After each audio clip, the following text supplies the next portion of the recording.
Eritra era una ciudad construida de cristal y luz, pero guardaba más sombras que cualquier lugar que Akiro hubiera conocido.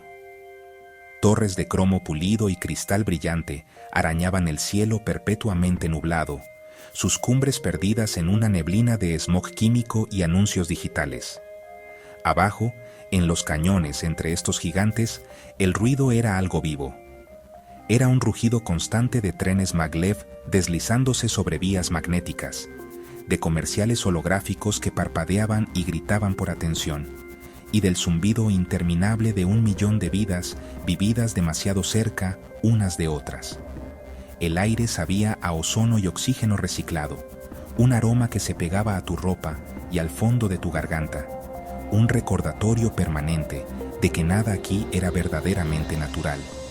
En Eritra, nada era privado, ni siquiera tus sentimientos. Una red de sensores emocionales, incrustados en la propia infraestructura de la ciudad, leía los estados de ánimo de los ciudadanos. Pulsaban por las calles como olas de luz coloreada. Azul pálido para la calma, un amarillo suave para la felicidad y un carmesí profundo y enojado para la rabia. Esta tecnología, llamada Emote Stream, se suponía que crearía armonía para ayudar a las autoridades a predecir y prevenir conflictos antes de que comenzaran. Pero para los jóvenes de Eritra era solo otra jaula. Sus ansiedades se convertían en espectáculos públicos, su tristeza en una mercancía para ser analizada y corregida. Hacía que sus mentes fueran frágiles, como finas láminas de cristal, listas para romperse bajo la más mínima presión. El resplandor de la ciudad era implacable. Letreros de neón en idiomas antiguos y nuevos se mezclaban, proyectando sombras largas y distorsionadas que bailaban como fantasmas sobre el pavimento mojado. Incluso a medianoche, Eritra nunca dormía. Pulsaba con una energía artificial que dejaba a sus habitantes sintiéndose agotados y vacíos. La promesa de un futuro perfecto y conectado había dado paso a un presente ruidoso y abrumador. La gente se movía por las calles atestadas con la cabeza baja, sus rostros iluminados por las pantallas en sus manos, buscando refugio en mundos digitales mientras el mundo real gritaba a su alrededor. Estaban solos juntos, un mar de almas aisladas a la deriva en un océano de luz. Para Akiro, esta ciudad era un asalto constante a sus sentidos. Las luces intermitentes, los sonidos ensordecedores, las ondas visibles de ansiedad colectiva, todo alimentaba la tormenta dentro de su propia mente. Sentía el pulso de la ciudad como si fuera su propio latido irregular. Veía las grietas en su fachada perfecta, la suciedad en las esquinas, la tristeza que los colores oficiales del Emote Stream nunca podían capturar del todo. Eritra era un monstruo hermoso y aterrador, y sus torres de cristal eran los dientes en su mandíbula sonriente. Prometía conexión, pero solo entregaba aislamiento, y en sus profundidades brillantes era terriblemente fácil perderse a uno mismo. La primera cosa verdaderamente imposible sucedió un martes. Akiro caminaba por el pasillo con paredes de cristal de la aguja Onyx, con su cámara colgando del cuello. Miró su reflejo en la pulida superficie negra. La ciudad, distorsionada y curvada, se movía detrás de su imagen reflejada como se esperaba. Pero su propio reflejo estaba mal. Se quedó perfectamente quieto. Mientras Akiro caminaba, su yo reflejado permaneció congelado en su lugar, con la cabeza ligeramente girada. Sus ojos no lo miraban a él, sino más allá de él, hacia la multitud. Akiro se detuvo, su corazón golpeando contra sus costillas. El reflejo permaneció inmóvil por un segundo más antes de que de repente se pusiera en movimiento, sus movimientos sincronizándose perfectamente con los suyos una vez más. Terminó en un instante, pero la imagen quedó grabada en su mente. Intentó descartarlo. Un fallo, un truco de la luz en el cristal curvado. Eritra estaba llena de extrañas refracciones y residuos holográficos, pero la sensación de una profunda e inusual equivocación no lo abandonaba. Comenzó a notar otras pequeñas imposibilidades. Un reflejo en el escaparate de una tienda sonreiría cuando él no estaba sonriendo. El rostro que lo miraba desde un charco de agua de lluvia tendría una expresión de profunda tristeza que él no sentía. Estas no eran solo imágenes distorsionadas, eran diferentes. Se sentía como si alguien más lo estuviera mirando, alguien atrapado detrás del cristal, usando su cara. La ciudad, que siempre se había sentido abrumadora, ahora se sentía activamente hostil, como si estuviera empezando a jugarle una mala pasada a su mente. Intentó contárselo a Mizuki, tropezando con las palabras, temiendo sonar como un loco. Esperaba que ella lo mirara con confusión, o peor, con lástima. En cambio, ella solo asintió lentamente, con los ojos muy abiertos. Abrió su cuaderno de bocetos y le mostró su último dibujo. Era un retrato de una chica, hecho con carboncillo suave y difuminado, que se parecía casi exactamente a ella. Pero sus ojos estaban vacíos, y su rostro estaba presionado contra un cristal, sus rasgos ligeramente distorsionados. Debajo, Mizuki había escrito 2 palabras: la chica del espejo. Explicó que había empezado a ver esta figura en sus sueños, una doppelganger que se movía por un mundo que era un reflejo oscuro y retorcido del suyo. Esa noche, Akiro tuvo un sueño. Soñó que estaba de pie en una calle que no reconocía, aunque se sentía como Eritrea. Todo estaba hecho de cristal oscuro y ahumado. Y al otro lado de la calle, se vio a sí mismo, su reflejo. Le hizo un gesto con la mano, un movimiento lento y deliberado, antes de girarse y alejarse, desapareciendo en un callejón. Cuando se despertó, sus palmas sudaban y la imagen era tan vívida que se sentía como un recuerdo. Agarró su cámara, con una necesidad desesperada de demostrar que no estaba perdiendo la cabeza. La línea entre el mundo de la vigilia y el mundo de las pesadillas comenzaba a disolverse, y algo estaba empezando a cruzar. Los sueños compartidos se hicieron más frecuentes, más vívidos. Akiro y Mizuki se encontraban por la mañana, con los rostros pálidos, y se describían mutuamente los mismos paisajes imposibles. Soñaban con una Eritrea silenciosa, donde las luces de neón estaban frías y muertas, y el único sonido era el crujido apenas audible del cristal bajo sus pies.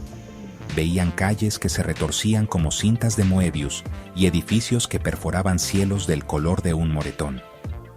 En estos sueños, sus reflejos actuaban de forma independiente. El reflejo de Akiro tomaba fotos de cosas que no estaban allí, mientras que el de Mizuki dibujaba símbolos en cristales empañados, símbolos que Mizuki se encontraba garabateando inconscientemente en su cuaderno al día siguiente. Sus percepciones al despertar comenzaron a deshilacharse por los bordes. La ciudad misma parecía deformarse a su alrededor, reflejando la lógica retorcida de sus pesadillas. Akiro veía movimientos fugaces en su visión periférica, formas oscuras que desaparecían cuando volteaba a mirar. Mizuki se quejaba de escuchar susurros en el viento, voces débiles que parecían llamarla por su nombre desde detrás de las paredes de los edificios. Los colores vibrantes del Emote Stream que fluía por la ciudad comenzaron a parecerles enfermizos y distorsionados. Los amarillos alegres se veían ictéricos, los azules tranquilos parecían fríos y amenazantes. Su ansiedad compartida actuaba como un filtro extraño, tiñendo el mundo en tonos de miedo y paranoia. Intentaron capturar la extrañeza. Akiro pasaba horas tomando fotos de reflejos, esperando atrapar la anomalía de nuevo, para obtener pruebas de que no lo estaba imaginando. La mayor parte del tiempo, las fotos no mostraban nada fuera de lo común, pero a veces, solo a veces, una imagen contenía un detalle que no había estado allí. Una sombra en una esquina que era demasiado nítida, demasiado oscura. Un rostro en una ventana distante que miraba directamente a la cámara. Los dibujos de Mizuki se volvieron más frenéticos. Llenaba página tras página con el rostro de la chica del espejo, su expresión cambiando de solitaria a perdida, y luego, escalofriantemente, a malévola. La chica de los dibujos parecía estar envejeciendo, sus rasgos se agudizaban, sus ojos adquirían un brillo conocedor y depredador. La peor parte era la soledad. Estaban atrapados juntos en esta pesadilla despierta, pero estaban completamente solos. ¿A quién podrían contárselo? En una ciudad que monitoreaba y patologizaba cada emoción inusual, admitir que veías cosas que no estaban allí, que creías que tu reflejo tenía vida propia, era un camino directo a una habitación blanca estéril y a un régimen de equilibrio emocional. Se aferraban el uno al otro, su secreto compartido un frágil lazo contra un mundo que se volvía cada vez más irreconocible. Sus mentes, ya frágiles, estaban siendo llevadas a un punto de quiebre, y ambos temían lo que pasaría cuando finalmente se rompieran. Justo cuando su realidad compartida, ya saben, comenzaba a desmoronarse por completo, el profesor Saeki entró en sus vidas. Él era un profesor en la universidad más prestigiosa de Eritrea, un especialista en el campo de la psicofenomenología, que es básicamente el estudio de cómo la mente percibe y construye la realidad. Él se acercó a ellos después de una conferencia pública, sus ojos afilados e inteligentes detrás de unas gafas de montura delgada.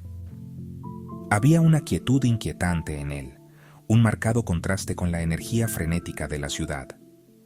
Él dijo que había visto el arte de Mizuki en una pequeña galería en línea y que había estado siguiendo el blog de fotografía de Akiro. Habló sobre su trabajo con una admiración profunda, casi obsesiva, elogiando su habilidad única para capturar la disonancia cognitiva. Saeki explicó su teoría. Él creía que en una ciudad tan sensorialmente abrumadora como Eritrea, ciertas mentes sensibles, como las de los artistas y creativos, podrían comenzar a experimentar lo que él llamó sangrado psicosomático. Lo describió como un fenómeno donde la mente subconsciente, sobrecargada de datos y estímulos artificiales, comienza a proyectar su contenido en el mundo exterior. Las pesadillas podrían filtrarse en la vida de vigilia. Las ansiedades profundamente arraigadas podrían manifestarse como alucinaciones, pero él no los trató como si estuvieran rotos o enfermos. En cambio, los trató como pioneros, exploradores en la misma frontera de la conciencia humana. Les ofreció un espacio seguro para explorar lo que estaba sucediendo. Él los llamó sesiones especiales. Estas se llevaron a cabo en su laboratorio privado en la universidad, una habitación protegida del Emote Stream de la ciudad y llena de extraños dispositivos de aspecto arcaico junto con escáneres neuronales de última generación. Las sesiones fueron suaves al principio. Él simplemente les hablaba, preguntándoles sobre sus sueños, sus miedos, las cosas extrañas que veían. Animó a Mizuki a dibujar y a Akiro a traer sus fotografías, analizándolas con una intensidad inquietante.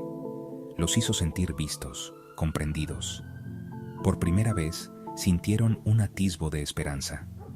Tal vez no se estaban volviendo locos. Tal vez esto era algo real, algo que podía ser estudiado y controlado. Pero a medida que las sesiones continuaron, se volvieron más intensas. Saeki comenzó a usar un dispositivo que llamó somnoscopio, que, según él, podía generar un campo de baja frecuencia para ayudarlos a acceder a sus mentes subconscientes más claramente mientras estaban despiertos. Durante estas sesiones, sus visiones compartidas se volvieron increíblemente poderosas. Las paredes del laboratorio, honestamente, parecían derretirse, reemplazadas por las calles oscuras y brillantes de su ciudad de pesadilla. La figura de la chica del espejo aparecía al borde de su visión, más clara que nunca. Saeki observaba, su expresión indescifrable, tomando notas meticulosas.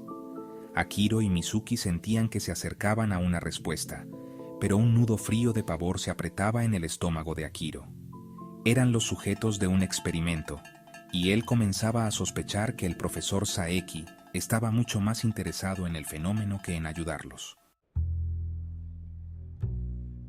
La Torre de Cristal era el corazón de Eritrea, una magnífica y aterradora aguja de cristal brillante y datos puros. Era el centro del Emote Stream, el cerebro de la ciudad, y un lugar al que ningún ciudadano común tenía permiso para entrar. Siguiendo la última pista, Una fotografía donde el reflejo de la torre mostraba una entrada de servicio abierta. Akiro encontró su camino adentro.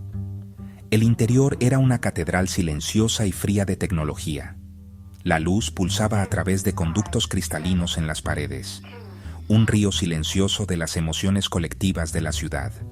Fue aquí, en la cámara de observación central, donde los encontró.